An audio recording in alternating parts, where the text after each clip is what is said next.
Welcome. আজকের এই বিশ্লেষণে আমরা কথা বলবো পারিনি তার ১৯শে মের সেই দুর্দান্ত এপিসোডটা নিয়ে। এখানে আমরা একদম দুটো বিপরীত রূপ দেখতে পাবো। একদিকে কৃত্রিম বৃষ্টি বা আর্টিফিশিয়াল রেইন দিয়ে তৈরি করা একটা আশার আলো, আর অন্যদিকে হাইওয়ের এক ভয়ঙ্কর নারকীয় পরিস্থিতি। ব্যাপারটা ভাবতেই রাছমছম করে ওঠে। গল্পের গতি এখানে একদম রোলার কোস্টারের মতো। এক মুহূর্তে উৎসবের জয়োল্লাস, আর পরের মুহূর্তেই চুল ছেঁড়া আতঙ্ক। চলুন দেখে নেওয়া যাক আসলে কি ঘটেছিল। এবার এই কথাটা একটু শুনুন। ট্রাকগুলো জ্বালিয়ে দাও, ওকে জ্যান্ত পোড়াও, কোনো দয়া দেখাবে না। শিরিন রয়ের এই হিম ধরা নির্দেশটা শুনেই কিন্তু বুঝতে পারছেন গল্প কোন দিকে যাচ্ছে। ভাবুন একবার, ঠিক এর আগের মুহূর্তেই আমরা দেখছিলাম গ্রামে কত আনন্দ হচ্ছে, সবাই মিলে চিৎকার করছে পারুল জিন্দাবাদ, আর তারপরেই একদম জীবন মৃত্যুর এই ভয়ঙ্কর খেলা। একই সাথে গ্রামে নিষ্পাপ আনন্দ থেকে সরাসরি নির্মম মৃত্যুর নির্দেশ। এটা গল্পের টেনশনকে কোথায় নিয়ে গেছে বুঝতে পারছেন তো? কিন্তু এই যে গ্রামের উৎসব, এটা তো আর এমনে এমনে আসেনি। এটা ছিল আসলেই একটা বিজ্ঞানের বিজয়। খরা আর আগুনের মতো পুরনো বিপদকে রুখে দিতে পারুল একটা অসাধারণ আধুনিক প্রযুক্তি বা মডার্ন সলিউশন ব্যবহার করল। সে ব্যবহার করল ড্রোন আর কৃত্রিম বৃষ্টি বা আর্টিফিশিয়াল রেইন। ক্ষেতের আগুন নিভিয়ে কিভাবে সে ফসলকে বাঁচালো, সেটা না দেখলে বিশ্বাস করা কঠিন। প্রাকৃতিক দুর্যোগ থেকে মানুষকে বাঁচানোর এর থেকে চমৎকার উপায় আর কী বা হতে পারে বলুন। আর গ্রামবাসীরা, তারা তো পারুলের এই অবিশ্বাস্য কাজে পুরো অবাক আর মুগ্ধ। তারা এক বাক্যে স্বীকৃতি দিয়েছে যে সঠিক শিক্ষা থাকলে আসলে প্রাকৃতিক দুর্যোগকেও এভাবে রুখে দেওয়া যায়। কিন্তু যতই হোক, পারুল কিন্তু একাই সাফল্যের বাহবা নেয়নি। সে বারবার শ্রদ্ধা জানিয়েছে তার দাদুর আশীর্বাদ আর রায়নের সেই অদৃশ্য উপস্থিতিকে। তার কাছে রায়নই ছিল তার ভিতরের আসল শক্তি।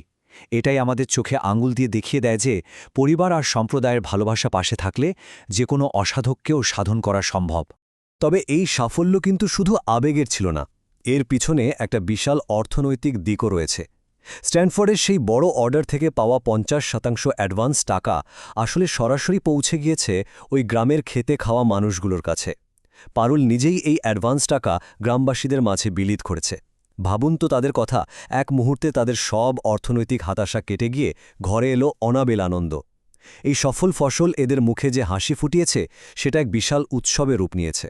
কিন্তু এই বিশাল অর্ডার কি শুধু উৎসব করলেই হবে? আবেগ দিয়ে তো আর আসল ব্যবসা চলে না, তাই না? এই বিজয়কে ব্যবসায়িক বাস্তবতায় রূপ দিতে দারুণ একটা সাপ্লাই চেইন ম্যানেজমেন্টের দরকার ছিল।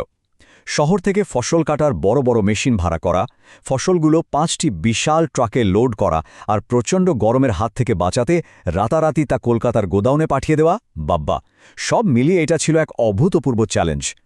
এই নিখুঁত লজিস্টিক্স ঠিকঠাক না মানলে স্ট্যানফোর্ডের ওই ম্যাসিভ অর্ডার কিন্তু কোনোদিনই কমপ্লিট করা যেত না। আর ঠিক এই জায়গাতেই পারুল এমন একটা সিদ্ধান্ত নিয়ে ফেলে যেটা তার জীবনে বড় একটা ঝুঁকি ডেকে আনে। একা ড্রাইভারদের ওপর ভরসা না করে ওই পুরো কনভয়কে রক্ষা করার জন্য সে নিজেই একদম প্রথম ট্রাকে গিয়ে বসে। তার এই চমৎকার দায়িত্ববোধ আর ফসল সেফলি পৌঁছে দেওয়ার যে দৃঢ় প্রতিজ্ঞা, তাই আসলে আজান্তেই তাকে একটা সরাসরি বিপদের মুখে ঠেলে দেয়। যে মেয়েটি একটু আগেও গ্রামের ভালো নিয়ে ভাবছিল, সে এখন রয়েছে একটি অন্ধকার পথের যাত্রী হয়ে। কিন্তু বিপদ কিন্তু তখনও আসলে কাটেনি।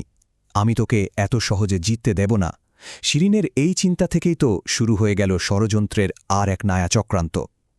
প্রথম পরিকল্পনা তো ফেল করেছে, খেতে আগুন লাগানো গেছিল, কিন্তু পারুল তা আর্টিফিশিয়াল রেন দিয়ে বাঁচিয়ে নিয়েছে। তখন শিরিনের ঈর্ষা আর ক্রোধ এক ভয়ঙ্কর রূপ নিল। ব্যাপারটা কিন্তু আর শুধু ব্যবসায়িক প্রতিযোগিতায় আটকে নেই, এটা এখন পুরোপুরি একটা ব্যক্তিগত শত্রুতায় পরিণত হয়েছে। আমার মতে এটাই গল্পের সবচেয়ে বড় টার্নিং পয়েন্ট। শিরিনের নির্মমতা কখন যে এক ভয়ানক পরিকল্পনার রূপ নেয় তা আপনারা ভাবতেও পারবেন না। তার প্ল্যান হল ফাঁকা হাইওয়েতে ট্রাকগুলোকে আটকানো হবে, তারপর পেট্রোল ঢালা হবে, স্ট্যানফোর্ডের অর্ডার পুড়িয়ে দেওয়া হবে, আর সবচেয়ে ভয়ানক ব্যাপার হল পারুলকে জ্যান্ত জ্বালিয়ে দেওয়ার সিদ্ধান্ত। একটা অর্ডিনারি কর্পোরেট স্যাবোটাজ কিভাবে সরাসরি প্রি প্ল্যান্ড অটেম্পটেড মার্ডারে গড়িয়ে গেল, এটা ভেবে দেখেছেন? আসলে শিশির দোয়ার মতো একটা ব্যাপার। এবার একটু ভাবুন সেই কালো ঘন রাতের কথা। হঠাৎ করে এক ফাঁকা হাইওয়েতে 5টি ভরা ট্রাক একে একে থেমে যায়। একটি দুঃস্বপ্নের মতো অবস্থা। যে ট্রাকগুলোর ওপর গ্রামবাসীদের এত এত আশা জড়িয়ে, তা হঠাৎ এমন অভাবনীয় একটা ধারায় বন্ধ হয়ে গেল কেন? চারিদিকে নির্জন ফাঁকা রাস্তা, কোনো মানুষের চিহ্ন নেই, অন্য কোনো গাড়ি নেই।